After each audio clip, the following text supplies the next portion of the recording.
ஜூலியையும் அங்க இருக்கிற விர்ச்சுவல் ஆடியன்ஸையும் நீங்க கம்பேர் பண்ணாதீங்க. போல தனி மனித தாக்குதல் நடத்திட்டு லைக்ஸ்க்காகவும் வியூஸ்க்காகவும் நாங்க எங்கிற கூட்டம் கிடையாது.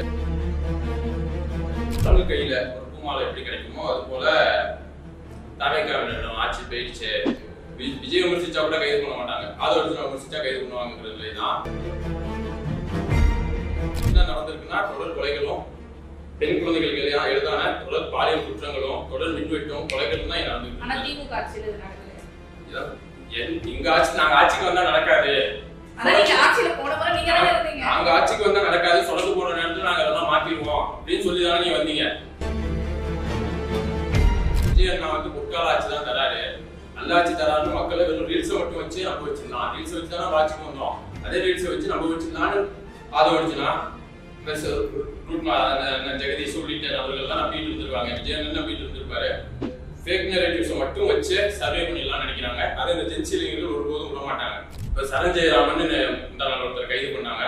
அவர் தேர்தலுக்கு முன்னாடி வரைக்கும் எனக்கு யாருன்னு தெரியாது, அவரும் திமுக பெருசாக செயல்பட்டது கிடையாது. தேர்தல் முடிவுக்கு பிறகு இதெல்லாம் பார்த்துட்டு அவர் பேச கோபத்தின் வெளிப்பாடா பேச வெளியே வராரு. ஆனா இது தோல்வியின் வெளிப்பாடாக நாங்க பார்க்கிறோம். iPlus TV, India's #1 QLED TV. Crystal clear picture quality with 3-year replacement warranty. Smart voice, smart entertainment. நான்காம் தோல் நேயர்கள் அனைவருக்கும் வணக்கம். இன்று நம் நிகழ்ச்சியின் சிறப்பு விருந்தினர் திமுக மாணவர் அணி செயல்பாட்டாளர் ஈஸ்வரமூர்த்தி அவர்கள் இணைந்துள்ளார். வணக்கம் சார். ஜென்சி டிஎம்கே அப்படின்ற ஒரு வேர்ட் வந்து பயங்கரமா பேசப்பட்டு வருது. ஆனா கடந்த 5 வருஷம் இல்லாத ஜென்சி இப்போ மட்டும் என்ன புதுசா ஜென்சி டிஎம்கே அப்படின்னு உருவாகி இருக்க ஒரு கேள்வி இருக்கு சார். அதாவது என்னோட பேர் வந்து ஈஸ்வரமூர்த்தி. நான் வந்து சென்னை மாநில கல்லூரி மாணவன். நான் ஒரு ஜென்சி மாணவன் தான். நான் தொடர்ந்து திமுகவோட தான் செயல்பட்டு வரேன். என்னை போன்ற எண்ணற்ற ஜென்சி இளைஞர்கள் டாக்குமெண்ட்டுகளுக்கு தொடர்ந்து இயங்கிட்டு தான் வந்தாங்க. தேர்தல் முடிவுக்கு பிறகு நாம காத்த தமிழ்நாடு, நாம வளர்த்த தமிழ்நாடு, இப்படி குரங்கு கையில ஒரு பூமாலை எப்படி கிடைக்குமோ அது போல தாவேக்காவிடம் ஆட்சி போயிடுச்சு. அதுக்கு காரணம் என்னன்னா ஜென்சி இளைஞர்கள் மட்டும் வாக்களிச்சு இந்த அரசு ஆட்சி அமைக்கல, அனைத்து தரப்பு மக்களும் தான் வாக்களிச்சாங்க. ஆனா ஜென்சி இளைஞர்கள் சமூக வலைதளங்கள்ல கட்டமைச்ச அவதூறுகளாலையும் விஜயை கட்டமைச்சு வச்ச பிம்பத்தாலையும் பொய்களை மட்டுமே வச்சு ஆட்சிக்கு வந்துட்டாங்க. இந்த பொய்யை யார் உடைக்கணும்னா ஜென்சி இளைஞர்கள் தான் உடைக்கணும். என்ன மாதிரியான பொய்களை வச்சு வந்திருக்காங்க? இப்ப நீங்க சொல்றதா பள்ளிக்கல்வித்துறை வந்து சிறப்பா இல்லைங்கிற விமர்சனத்தை வச்சாங்க. பாலியல் குற்றங்கள் நடக்குதுன்னாங்க. எல்லாத்துக்கும் திமுக தான் காரணம். இந்த ஒருத்த தேவை மட்டும்தான் அவங்க இந்த தேர்தல் வெற்றியை நோக்கி நகர்த்தி வந்திருக்கு. எது இருந்தாலும் திமுக காரணம் தான் சொன்னாங்க. ஆனா இன்னைக்கு அதே பள்ளிக்கல்வித்துறை அமைச்சர் பள்ளிக்கல்வித்துறை நல்லா இருக்குங்கிறாரு. பாலியல் குற்றங்கள் அதிகமா நடக்குது, சட்ட ஒழுங்கு பிரச்சனை அதிகமா நடக்குதுன்னு கேட்டா இது வந்து தனி மனித ஒழுக்கம் இன்னைக்கு விஜய் பேசுறாரு. ஆனா அதே பள்ளிக்கல்வித்துறையில 400 கோடி ஊழல் செய்யப்பட்டதா வந்து இப்போ புகார் வந்திருக்கு. அனில் மகேஷ் அவர்களும் அதுல இவ்வளவு குற்றச்சாட்டுகள் சொல்றாங்க. அது வந்து அவங்க கிட்ட தான் அரசாங்கம் இருக்கு, ஆட்சி இருக்கு, காவல்துறை இருக்கு, விசாரிச்சு நிரூபிக்கட்டும். எங்க வழியில காணல, நாங்க வெளிப்படைத்தன்மையோட விசாரணை தயாரா தான் இருக்கிறோம்.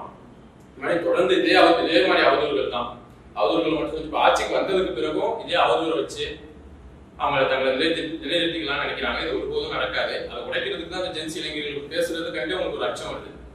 இப்படி ஒரு பொய்ய நரேட்டிவ் செட் பண்ணி நம்ம ஆட்சிக்கு வந்துட்டோம், இதே மாதிரி ஏமாத்தி நம்ம காலத்தை கடத்திடலாம். விஜய் அண்ணா வந்து பொற்கால ஆட்சி தான் தராரு, நல்ல ஆட்சி தராருன்னு மக்களை வெறும் ரீல்ஸை மட்டும் வச்சு நம்ப வச்சிடலாம். ரீல்ஸை வச்சு தானே ஆட்சிக்கு வந்தோம், அதே ரீல்ஸை வச்சு நம்ப வச்சிருந்தான்னு ஆதரவுச்சுன்னா பிளஸ் ஜெகதீஷ் உள்ளிட்ட அவர்கள்லாம் நம்பிட்டு இருந்திருக்காங்க. விஜயன் நம்பிட்டு இருந்திருப்பாரு.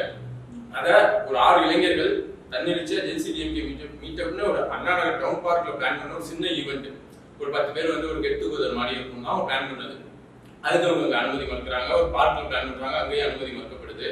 அடுத்து ஒரு மண்டபத்துல பிளான் பண்றாங்க. அந்த மண்டபத்துக்கும் இரவு வரைக்கும் தந்த அந்த உரிமையாளர் வந்து நீங்க நடத்தக்கூடாதுப்பா, எங்களுக்கு மேலிடத்துல இருந்து பிரஷர் வருது அப்படின்னு சொல்றதுக்கு அப்புறம் அவங்க எங்க போறதுன்னு தெரியாம தலைமையகத்தை அணுகுறாங்க. அண்ணாரிவாளையம் அவங்களுக்கு கிடைக்குது. அண்ணாரிவாளையத்துல கலைஞர் அரங்கத்துல வந்து அவங்க ஜென்சி மீட்டிங் நடத்துற வாய்ப்பு அமையுது. அதுக்கப்புறம் இந்த தொடர்ந்து தடைகளை பார்த்த ஜென்சி இளைஞர்கள், அதாவது தேர்தல் தோல்வி வந்து எங்களுக்கு பெரும் பாதிச்சிருக்கு. அதாவது என் நண்பர்களே திமுக ஆதரவாளர்களா இருப்பாங்க, ஆனா வெளியே வந்து செயல்பட மாட்டாங்க, சமூக ஊடகங்கள்ல பேசுறது கிடையாது. தேர்தல் முடிவுக்கு பிறகு நம்ம பேசணுங்கிற கடமை எங்களுக்கு இருக்குன்னு அதுதான் கேட்கிறோம். தேர்தலுக்கு முன்னாடி ஏன் இந்த ஜென்சி டிஎம்கேன்றது வெளி வரல, அப்ப தேர்தல் தோல்விக்கு அப்புறம் ஏன் வரீங்கன்னு ஒரு கேள்வி கேட்கலாம். ஏன்னா விர்ச்சுவல் வாரியர்ஸ் சொல்றது தாவைக்கெல்லாம் கிட்டத்தட்ட கட்சி ஆரம்பிச்சுல இருந்து உழைச்சிருக்காங்க இப்ப வரைக்கும். அதாவது இப்போ இந்த நரேட்டிவ்னால இன்ஃப்ளூயன்ஸ் ஆகி ஆனவங்கலாம் யாருன்னு பார்த்தா எங்க நண்பர்கள் தான்.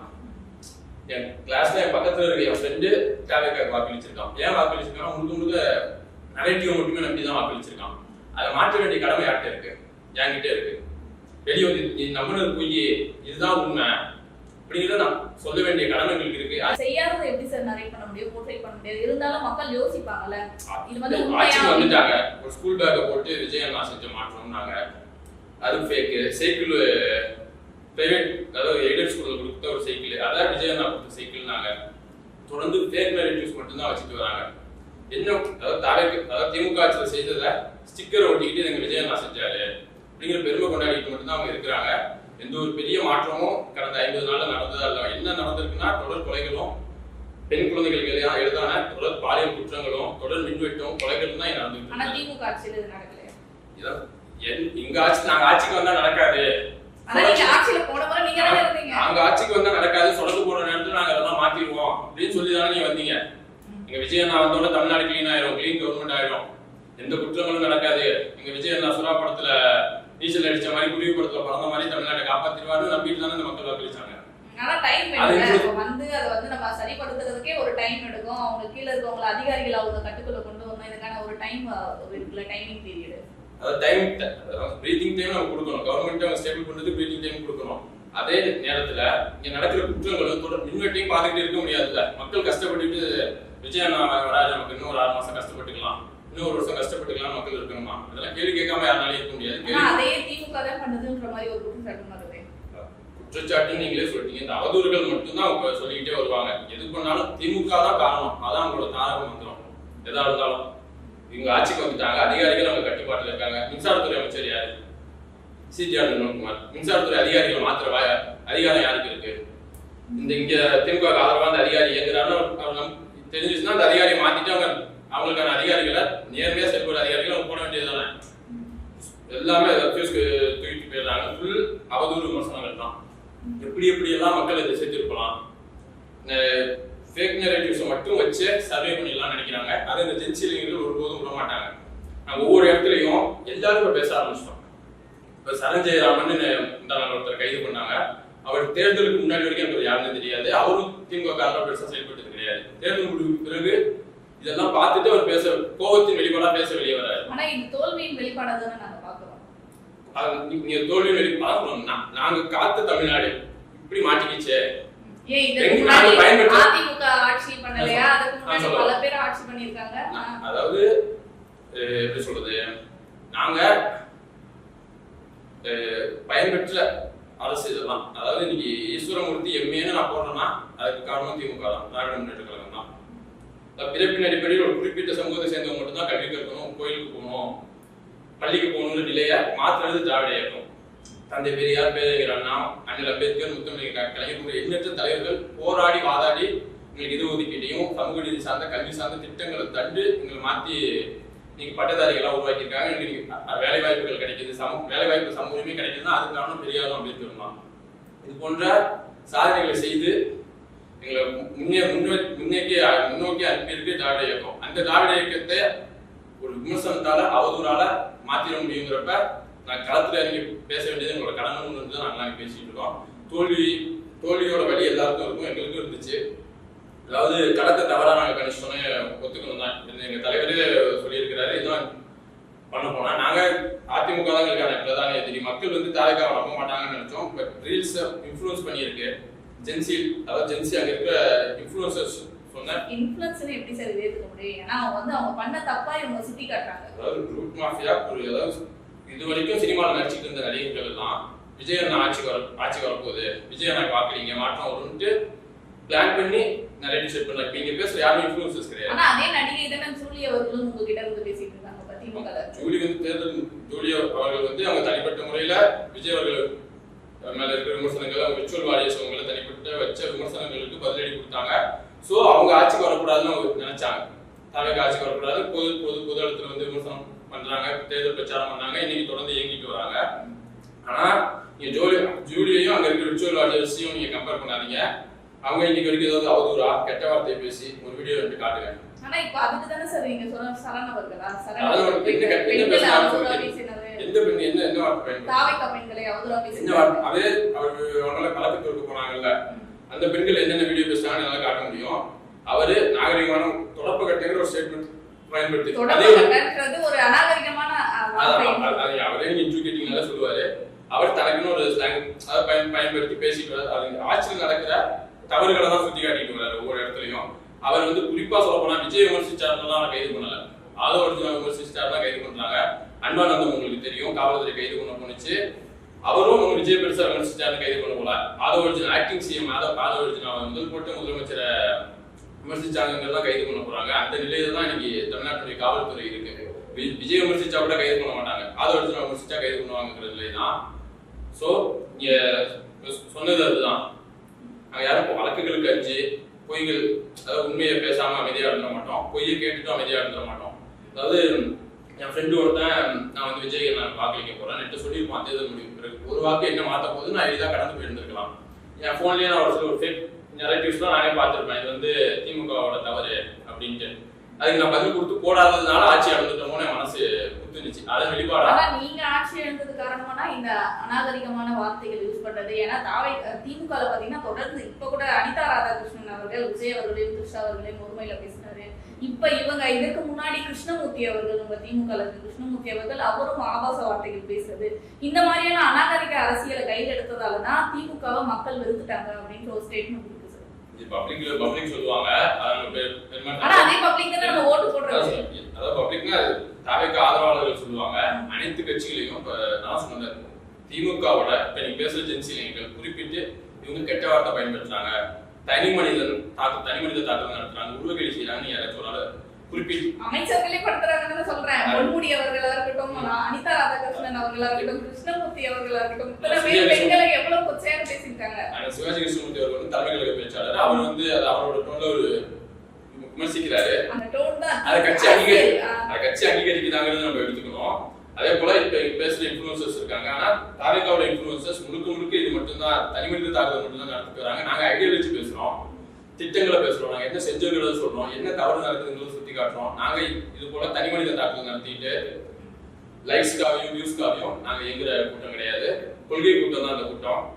நாங்க இப்ப நீங்க நேற்று ஜென்சி மீட் வந்த வாரத்தில் நடந்துச்சு, இதுக்கு முன்பு ஒவ்வொரு இடங்களையும் நடந்துச்சு. நடக்கிற ஒவ்வொரு வீட்லயும் நாங்க ஆட்சியில் நடக்கிற தவறுகளை சுட்டி காட்டிக்கிட்டு இருக்கோம், நடக்கிற பிரச்சனைகள் எல்லாம் சொல்லிட்டு இருக்கிறோம். நீங்க ஆட்சியில் நடக்கிற தவறை சுட்டி காட்டுறது தவிர, மக்களுக்கு அந்த தவறை எடுத்து உரைக்கிறது தவிர, விஜய் அவர்களை விமர்சிக்கிறது தான் நீங்க முதல் நோக்கமா வச்சிருக்கீங்க சார். ஏன்னா நிகழ்ச்சியில நீங்க பண்றதா இருக்கட்டும், சட்டமன்றத்துல நடந்ததா முதல் முறையா இந்த மாதிரி ஒரு காமெடி ஷோவா மாத்தினதே வந்து இந்த ஜென்சி டிஎம்கே தான். சட்டமன்றத்துல காமெடி ஷோ தான் நடக்குது. விஜய் அண்ணா வந்து என்ன பண்ணிட்டு இருக்காரு, எதிர்கட்சியினர் வந்து என்னென்ன கேள்வி கேட்டாங்க, தொடர் நின்றுட்டு இருக்கு, கொலைகள் நடக்குது, சட்ட ஒழுங்கு சீர்கட்டி கிடக்கு, என்ன பதில் சொல்ல போறீங்க, மேகதாது பிரச்சனை, எவ்வளவு கேள்விகள் கேட்டாங்க.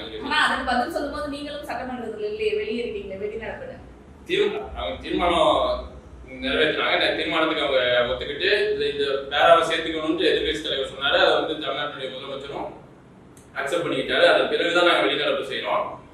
அதான் அவர் முறையும் பேசுறப்பதான் வெளிநடப்பு செய்யறோம். சட்டமன்றத்துக்குன்னு ஒரு மரபு இருக்கு, ஒரு நாகரிகம் இருக்கு. நேற்று வரைக்கும் சினிமாவில் அதாவது பிளான் பண்ணி, அதாவது ஸ்கிரிப்ட் பேப்பரை படிச்சு பேசுற விஜய் என்ன, ஒவ்வொரு பிரச்சாரத்தையும் ஸ்கிரிப்ட் பேப்பரை படிச்சு ப்ரிப்பேர் பண்ணி பேசுற விஜய் என்ன, சட்டமன்றத்தில் அதே மாதிரி தான் ஸ்கிரிப்ட் பேப்பரை படிச்சுட்டு வந்து பேசினாரு. நாங்க கேட்ட கேள்விக்கு எந்த பதிலும் சொல்லல. அவருக்கு என்னவோ பிரச்சாரத்துல பேசுற மாதிரி பேசிட்டு அவரு செய்கை காமிச்சிட்டு தான் போயிட்டு இருந்தாரு. தேர்தல் வெற்றி தோல்வி இன்னைக்கு வரும் போகும். அம்பேத்கர் தோத்திருக்காரு, நல்லக்கண்ணையா தோத்திருக்காரு. தேர்தல் வெற்றி தோல்வியை வச்சு ஒரு தலைவரை விமர்சிக்கிறது ரொம்ப தரக்கட்ட செயல். நான் வெளிப்படையா சொல்றேன். நாளைக்கு விஜய் அவர்களே தோக்குற நிலைமை வரும், தாவேக்காவினரே தோக்குற நிலைமை வரும். ஏத்துக்கிற மனப்பான்மை இருக்கா உங்களுக்கு அப்படின்ற ஒரு கேள்வி. எதை ஏத்துக்கிற, தோல்வியை ஏத்துக்கிற மனப்பான்மை ஏத்துக்கிட்டு தான் நாங்க அடுத்த எதிர்கட்சி ஆக்கப்பூர்வமான எதிர்கட்சியா தான் செயல்படுறோம். இப்போ வரைக்கும் நீங்க ஆட்சியை கவிழ்ப்போம், ஆட்சி நிலைக்காதுன்னு தானே சொல்லிட்டு இருக்கீங்க. 6 மாசம்ன்ற டைமே கொடுக்க மாட்டீங்கன்ற மாதிரி தானே ஆளும் கட்சி வந்து விமர்சனம். இந்த மாதிரி செயல்பட்டு இருந்தா ஆட்சி கவிழுங்கிறது எல்லாரோட பார்வை, என் பார்வையாவே அப்படிதான் இருக்கு. இப்ப நான் குறிப்பா இங்க இருக்க ஒரு விமர்சனத்தை வைக்கணும்னா, எங்க கூட்டணியில இருக்க கொள்கை கூட்டணி உறவுகள், என் ஆர்வீர் அண்ணன், எங்க அண்ணன் எழுச்சி தமிழ் திருமாவளவனா இருக்கட்டும், தோழர் சண்முகம் அவர்களா இருக்கட்டும், வீரபாண்டியன் அவர்களா இருக்கட்டும், காதல் மொய்தீன் ஐயாவா இருக்கட்டும், எல்லாம் என்ன காரணத்தை சொல்லி தாவேக்காவை ஆதரிச்சாங்க, ஜனாதிபதி ஆட்சி வந்துடக்கூடாது, அந்த ஒரு காரணத்தை சொல்லி தான் ஆதரிச்சாங்க. அதாவது விஜய் அவர்கள் அவங்க கல்லாப்பட்டி கூட்டணின்னு விமர்சிச்சாரு. அவர்கள் மேல நீங்க கூட்டணி அவர்கள் ஆதரவோட நீங்க ஆட்சி அமைச்சிருக்காரு, ஆட்சி நடத்துறாரு. என்ன காரணத்துக்கு சொல்லி போனாங்கன்னா ஜனாதிபதி ஆட்சின்னு சொல்லி போனாங்க. ஜனாதிபதி ஆட்சி வந்திருந்தா தமிழ்நாட்டில் என்ன நடந்திருக்கும்? ஆளுநர் நிர்வாகம் பண்ணியிருப்பாரு. இன்னைக்கு என்ன நடக்குது? அரசு திட்டங்களை ஆளுநர் ஆய்வு செய்யறாரு. மக்கள் குறைகள் இருக்கா? மக்கள் கவனம் வந்து சொல்லுங்க, நான் இருக்கேன், தாவேகா அரசோட இணைஞ்சு நான் செய்யறேன். பேரலல் கவர்மெண்ட் நடத்திட்டு வராரு தமிழ்நாட்டுல. அது ஹெல்தியான பாலிடிக்ஸ் தானே மாற முடியும். என்னதான் விஜய் அவர்கள் பாஜக கொள்கை எதிரி சொன்னாலுமே தமிழ்நாடு மக்களுக்கு திட்டங்கள் வேணும்ன்றதுக்காக இணைந்து செயல்படுறாரு அந்த எதிரிகளை தாண்டி. மாநில சுயாட்சின்ற ஒரு மாநில சுயாட்சி எங்க ஆகும் அப்படின்னு அந்த விஜய் வந்து மாநாட்டில் பேசுற மாதிரி எனக்கு ஞாபகம். ஆளுநர் எதற்குன்னா ஆளுநரோட வேலை போஸ்ட்மேன் தான். தமிழ்நாடு அரசு சட்டமன்றத்தில் நிறைவேற்ற தீர்மானத்தை ஒன்றிய அரசுக்கு ஜனாதிபதிக்கு அனுப்பி ஒப்புதல் வாங்கி தரது தான் அவரோட வேலை. ஒரு மீடியேட்டர் தான் அவரு. அதிகாரமிக்க பொறுப்பு கிடையாது ஆளுநர் பொறுப்பு. தமிழ்நாட்டு மக்களின் வரிப்பணத்துல தமிழ்நாட்டு மக்களுக்கு இருக்கிற மீடியேட்டர் போஸ்ட்மேன் தான் அவரு. அவரை ஆட்சி நடத்த விட்டுட்டு இவங்க கையை கட்டிக்கிட்டு இருக்கிறத தமிழ்நாட்டு மக்கள் பார்த்துட்டு இருக்க மாட்டாங்க. இதுதான் ஜனாதிபதி ஆட்சி வந்தா ஏன் அச்சப்பட்டாங்கன்னா பாஜக உள்ள வந்துடும், ஆளுநர் நிர்வாகம் நடக்கும், ஒன்றிய பாஜக அரசோட நிர்வாகம் நடக்குங்கிற ஒரு அச்சத்தின் வெளிப்பாடாக தான் ஜனாதிபதி ஆட்சி வரக்கூடாதுன்னு தான் விஜய் ஆதரிச்சோம்னு சொன்னாங்க. இன்னைக்கு அதுதான் நடக்குது. இதே பாஜக ஆட்சியில் இருந்திருந்தா தமிழ் மொழி மீது தாக்குதல் நடப்பட்டிருக்கும், அதாவது இந்தி திணிக்கப்பட்டிருக்கும். இன்னைக்கு சிபிஎஸ்இ பள்ளிகள்ல 9ஆம் வகுப்பு முதல் இந்தி கட்டாயங்கிறது நடைமுறையில் இருக்கு. இதை எதிர்த்து விஜய் ஏதாவது பேசியிருக்காரா? பள்ளிக்கல்வித்துறை அமைச்சரே சொல்லியிருக்காரு, இருமொழி தான் எங்களோட கொள்கை. எல்லாமே சொல்லுவாரு. பிஎம்சி திட்டத்தை பத்தி நான் யோசிக்கிறோம், கலந்தாலோசிச்சு செயல்படுறோம்னு சொல்லுவாரு. ஏபிவிபிங்கிற ஒரு மாணவர் அமைப்பு நீங்க எல்லாம் கேள்விப்பட்டிருப்பீங்க, ஆர்எஸ்எஸ் மாணவர் அமைப்பு. அதை சந்திச்சு விஜய் அவர்களுக்கு பேசுறதுக்கு நேரம் இருக்கு, ஆலோசனை நடத்த நேரம் இருக்கு. அவங்க என்ன பரிந்துரைகள் சொல்றாங்க? 4 திட்டத்தை ஒழுங்குபடுத்தணும், பிஎம்சி திட்டத்தை நடைமுறைப்படுத்தணும் அப்படிங்கிற ஸ்டேட்மெண்ட்டை பார்த்துட்டு வந்து வெளியே பேட்டி கொடுக்குறாரு ஏபிவிபியை சேர்ந்த நிர்வாகி. ஏபிவிபி மாணவர்களை சந்திக்க ஆர்எஸ்எஸ் மாணவர் அமைப்பை சந்திக்கிறதுக்கு விஜய் அவர்களுக்கு நேரம் இருக்குது. ஆட்சியை யார் வழி நடத்துறா? ஆர்எஸ்எஸ் வழி நடத்துதா? நீட் தேர்வை எதுக்குன்னு அந்த கட்சி சொல்றாங்க. விஜய் அவர்கள் பிரச்சாரத்தெல்லாம் பேசியிருக்கிறாரு. நீட் தேர்வு மறுதேர்வின் அச்சத்தால், நீட் தேர்வு குளறுபடினால மறுதேர்வு நடத்தி அந்த அச்சத்தால தமிழ்நாட்டில் 4 மாணவர்கள் தற்கொலை செஞ்சுக்கிட்டாங்க. அதற்கு விஜய் அவர்கள் ஏதாவது எதிர்த்து பேசியிருக்கிறாரா? ஒன்றிய அரசை விமர்சிச்சு பேசியிருக்கிறாரா? மௌனமா இருக்கிறாரு. பாஜக ஆளுதா தாவேகா ஆளுதாங்கிற கேள்விதான் இருக்கு. குறிப்பா சொல்ல போனா பாஜக இஸ் ஈக்குவல் டு தாவேகாங்கிற நிலைப்பாடு தான் நான் ஓப்பனா நான் சொல்லுவேன். ஏன்னா எப்படி பாஜக மற்ற மாநிலங்கள்ல, அங்க ஆளாத மாநிலங்கள்ல அவங்க ஆட்சிக்கு வர்றதுக்கு குதிரை பேரம் நடத்தி பணம் கொடுத்து மிரட்டி இடி சிபிஐ மூலியமா ரைடு நடத்தி அவங்கள தன் பக்கம் இழுத்துப்பாங்களோ, அது போல தமிழ்நாட்டுல சோஃபா கொடுத்து தன் பக்கம் இழுத்துட்டு இருக்காங்கிற ஒரு அச்சம் எங்களுக்கு இருக்கு. ஆனா நீங்க எல்லாம் அந்த குதிரை பேரத்தை நடத்தி இப்ப ஆட்சி அது விமர்சனங்களும் எது வேணாலும் கட்டமைப்பாங்க. சொல்ல வந்து இன்னைக்கு அதிமுகவில இருந்து இன்னைக்கு எத்தனை எம்எல்ஏக்கள் அதிமுகவில இருந்து தாவேகாவுக்கு போயிருக்காங்க? அவங்க எதன் அடிப்படையில போனாங்க? எதை டிமாண்ட் வச்சு போனாங்க?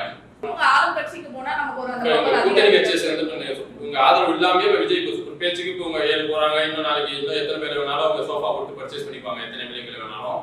எல்லாத்துக்கும் இடைத்தேர்தல் வந்து நாளைக்கு தாவேகாவே வெல்லுதுன்னு வச்சுக்கோங்க, உங்க கூட்டணி ஆதரவோடைய அவங்க ஆட்சி அமைச்சுட்டு இருக்க போறாங்க. திருமணம் டிமாண்ட் பண்றதா இன்னைக்கே திருமணம் உங்களை எதிர்த்து கேள்வி கேட்டாலும் இது நடக்க மாட்டேது. ஆணவ படுகொலைக்கு தனிச்சட்டம் ஏற்றுவோம் அப்படின்னு மத்திய அரசு முயற்சி பண்ணிட்டு இருக்கிறாரு. விஜய் அவர்களே தீர்மானமா வச்சிருந்தாங்க அவங்க மாநாட்டுல. அதை முற்படுறாரு, அதுல அவருக்கு ஸ்டெகிலா இருக்குங்கிறாங்க. அவங்களோட ஆதரவோட தான் ஆட்சி நடக்குது. இப்பயே இந்த நிலை நாளைக்கு இந்த 10 இரட்டை இலக்கத்துல இடைத்தேர்தல் நடக்கலாம். 6 மாசத்துல பொது தேர்தலே மீண்டும் நடக்கலாம். மக்களோட முடிவுதான், சட்டமன்ற உறுப்பினர்கள் முடிவுதான். மக்களின் முடிவை பிரதிபலிக்கிறது தான் சட்டமன்ற உறுப்பினர் நான் நினைக்கிறேங்கிறேன். நாளைக்கு எது வேணாலும் நடக்கலாம். ஆனா நீங்களே இப்ப ஜென்சில நேத்து அந்த வழக்கறிஞர் ஒருத்தர் பேசியிருப்பாங்க, ஒரு கேர்ள் பேசியிருப்பாங்க. அதாவது நீங்க என்ன வேணா அவதூறு பரப்புங்க, அதெல்லாம் நாங்க பண்ண வந்து நாங்க லீகலா பண்றதுக்காக, அதை வந்து நிரூபிக்கிறதுக்காக நாங்க இருக்கோம் அப்படின்ற மாதிரி. அவதூறு பரப்புங்கன்னு சொல்லியிருக்க மாட்டாங்க. உண்மையை பேசுங்க, நீங்க எந்த தவறு பண்ணாதீங்க, உண்மையை பேசுங்க. சொல்றாங்க நீங்க என்ன வேணா எங்க மேல ஒரு அவதூறு பரப்புங்க, நாங்க அதை நிரூபிக்கிறதுக்கு நாங்க இருக்கோம். அது நீங்க எங்க மேல என் மேல கூட ஒரு போய் அவதூறு கட்டமைக்கலாம். எனக்கு பின்பு திமுகவின் சட்டத்துறை இருக்குங்கிற நம்பிக்கை எனக்கு இருக்கணும். ஆனா அத்தனை சட்டத்துறை வந்து இருக்கு திமுக பின்னாடி. இப்ப 9 அமைச்சர்கள் கிட்ட கேஸ் வந்து வெளியே வந்திருக்கு, கைதாகிற அளவுக்கு போயிட்டு இருக்கு. செந்தில் பாலாஜி அவர்களா இருக்கட்டும், அனிதா ராதாகிருஷ்ணன் அவர்களா இருக்கட்டும், அப்புறம் ஏவா வேலு அவர்களா இருக்கட்டும், இந்த மாதிரி பல அமைச்சர்கள் வந்து அதுல வந்துட்டு இருக்காங்களே, அந்த சட்டத்துறை வந்து அந்த உண்மை இல்லைன்றதை நிரூபிக்கலாம். அனைத்து வழக்குலையும் சட்டத்துறை களத்துல இருந்து செயல்படும், நீதிமன்றத்தை வாதாடி கடைசியில் நீதி தான் வெல்லும், உண்மை எங்க இருக்கோ உண்மைதான் வெல்லும். அவங்க ஊழலே பண்ணலையா? அதாவது திமுக வந்து ஒரு ஊழல் கட்சிங்கிற பிளேமை தொடர்ந்து எல்லாம் வைப்பாங்க. நான் ஓப்பனா இதே பிரஸ் மீட்ல நான் கேட்கிறேன், திமுகவின் அமைச்சர் ஊழல் குற்றச்சாட்டுல நிரூபிக்கப்பட்டு தண்டிக்கப்பட்டார் அப்படின்னு ஒரு அமைச்சர் எனக்கு சொல்லுங்க. அதுதான் கேக்குறேன், நீங்க ஆதாரத்தை காட்டுங்கன்னு சொல்றீங்க. அப்ப ஆதாரத்தை காட்டுன்றப்போ பயம் வருதா? ஆதாரம் வச்சிருப்பாங்களோன்ற பயத்துல ஆதாரத்தை காட்டுங்கன்னு சொல்றீங்க. அப்போ தப்பு பண்ணீங்க. நீங்க இப்ப சார்ஜ் பண்றீங்க, ஈஸ்வரமூர்த்தி இந்த குற்றம் செஞ்சிருக்காரு, அதுக்கான ஆதாரத்தை காட்டுங்க தான் கேட்க முடியும். தப்பு பண்ணாதானே ஆதாரம் இருக்கும். அப்ப உங்களுக்கு தெரியுது நான் தப்பு பண்ணிருக்கேன், ஆதாரம் இருக்குமோ அப்படின்ற பயம். இது ஆக்கப்பூர்வமான விவாதம் கிடையாது. நான் சொல்ல போனா நீங்க என்ன குற்றம் சாட்டுறீங்க, குற்றத்துக்கான ஆதாரம், குற்றம் சொல்றவங்க தான் ஆதாரம் கொடுக்கணும், குற்றம் சொல்றவங்க தான் ஆதாரத்தை காட்டணும். நீங்க அந்த தப்பு பண்ணிருக்காங்க. ஆனா இப்படி நம்ம பார்க்கணும் சார். இப்ப நான் உங்களை வந்து ஒரு தப்பு சொல்றேன்னா, நீங்க அந்த தப்பே பண்ணாதவங்க கிட்ட போய் நான் தப்பு, நீ பண்றது தப்பு, நீ தப்பு பண்ணிருக்கன்னு சொல்லும்போது கோவம் வர இடத்துல நீ எந்த தைரியத்துல என்ன சொல்லுவேன், நான் தப்பு பண்ணது நீ பாத்தியா அப்படின்ற கோவம் வரும். மனித இயல்பு, மனித இயல்பு. நாங்க எல்லாரும் மனிதர்கள் தான். அரசியல்ல விமர்சனமா எதிர்கொள்ளணும், வழக்க நீதிமன்றத்தை சந்திக்கணும். நீதிமன்றத்தை சந்திக்க திமுக தயாரா இருக்கு, அமைச்சர்கள் எல்லாம் தயாரா இருக்காங்க. வழக்கு விசாரணை வரட்டும், விசாரணை நடத்தட்டும், நிரூபிக்கட்டும், இதுதான் சொல்லுது. அது ஒரு மாற்று. அதாவது அதிமுகவில் கட்சியின் தலைமையா இருந்த அம்மையார் அவர்களே ஊழல் வழக்குல தண்டனை பெற்றாங்க. அதை இன்னைக்கு எந்த கட்சியும் விமர்சிக்காது பெருசா. எந்த ஒரு தலைவரும் ஊழல் குற்றச்சாட்டு நிரூபிக்கப்பட்டு தண்டனை பெறாத ஒரு கட்சியை திமுக ஊழல் கட்சிங்கிற தொடர்ந்து பண்ணிட்டு இருப்பாங்க. அதுக்கு இன எதிரிகளும் இருக்கட்டும், அரசியல் எதிரிகளா இருக்கட்டும், தொடர்ந்து வச்சுக்கிட்டு தான் இருப்பாங்க. மொத்த நரேட்டிவையும் உடைக்கும் பணியை திமுக தொடர்ந்து செய்யும், ஜென்சி இளைஞர்கள் செய்யும். ஆனா அதான் அந்த ஜென்சி கிட்ஸ், அதாவது திமுக ஜென்சி என்ன பண்ண போகுது அடுத்த 5 ஆண்டு காலம் அப்படின்னு ஒரு கேள்வி. ஒரே விஷயம் தான், இந்த 5 ஆண்டு காலம் அவங்க அவதூறு பரப்புடன் நிறுத்த போறது இல்ல. 5 ஆண்டு காலம் ஆட்சி நடத்துறாங்கிறது ஒரு கேள்வி. அவங்களுக்கு இருக்கும் வரை அவதூறு பரப்புதான் அவங்க நிறுத்த போறது இல்ல, ஃபேக் நரேட்டிவ்ஸும் அவங்க நிறுத்த போறது இல்ல. அதை உடைப்பதற்கு களத்துல ஆள் வேணும். நான் தேர்தல் முடிவுக்கு நான் சொன்னேன், நான் ஒரு ஃபேக் நியூஸை பார்த்துருப்பேன். ஃபேக் நியூஸ் நான் கடந்து போனதுனால ஒரு மாற்றம் நடந்திருக்கும், ஒரு அச்சம். ஸோ எந்த ஒரு நியூஸையும் ஃபேக் நியூஸையும் மக்களை நம்ம ஃபேக்ட் செக் பண்ணி உண்மையை வெளிக்கொண்டு வரணுன்றது தான் எங்களோட ஒரே நோக்கமா இருக்கு. ஆனா அதற்கான ஒரு வெப்பனா நீங்க எதை எடுத்திருக்கீங்க, எதை ஐடியாலஜியா வந்து நீங்க வச்சிருக்கீங்க சார்? இதை வச்சு நாங்க இந்த ஐடியாலஜியை வச்சு நாங்க வந்து அடுத்தடுத்த தேர்தலை இருக்கட்டும், அடுத்தடுத்த திமுகவே ஐடியாலஜி தான். திராவிடம் தான் எங்களோட ஐடியாலஜி, சமூக நீதி தான் எங்களோட ஐடியாலஜி, சமத்துவம் தான் எங்களோட ஐடியாலஜி. நான் இதுதான் கோர் அஜெண்டா எங்களுக்கு. குறிப்பா சொன்ன முன்னாடி சொன்னதுதான், இன்னைக்கு ஈஸ்வரமூர்த்தி எம்ஏ அப்படின்னு போறது காரணம் திராவிட முன்னேற்ற கழகம் தான். எனக்கு ஸ்கூல் ஃபீஸ் கட்டிச்சான்னு கேட்காதீங்க, ஸ்கூலுக்கு போறது எனக்கு கேட்டு திறந்து விட்டுச்சு திமுக. நான் படிக்கிற மாநில கல்லூரி 100 ஆண்டுக்கு முன்னாடி ஒரு குறிப்பிட்ட சமூகத்துக்கு மட்டும்தான் அந்த கல்லூரியில பேராசிரியராகவும் மாணவர்களாகவும் இருந்தாங்க. இன்னைக்கு அனைத்து சமூக மக்களும், அனைத்து தரப்பு மக்களும் படிக்கிறாங்கன்னா அதை மாற்று திராவிட இயக்கம் தான், நீதி கட்சி தான். ஆனா இப்போ முக்காவாசி யங்ஸ்டர்ஸ் வந்து டிவிகே சைடு தான் இருக்காங்க. கிட்டத்தட்ட 35% யங்ஸ்டர்ஸ் வந்து டிவிகே சைடு தான் இருக்காங்க. இப்ப திமுகவிடம் இப்பதான் இந்த ஜென்சி திமுகன்ற ஒன்று உருவாகி இருக்கு. இதுல கிட்டத்தட்ட எத்தனை இளைஞர்கள் இருக்க போறாங்க, இதனால என்ன மாற்றம் வரப்போகுது அப்படின்னு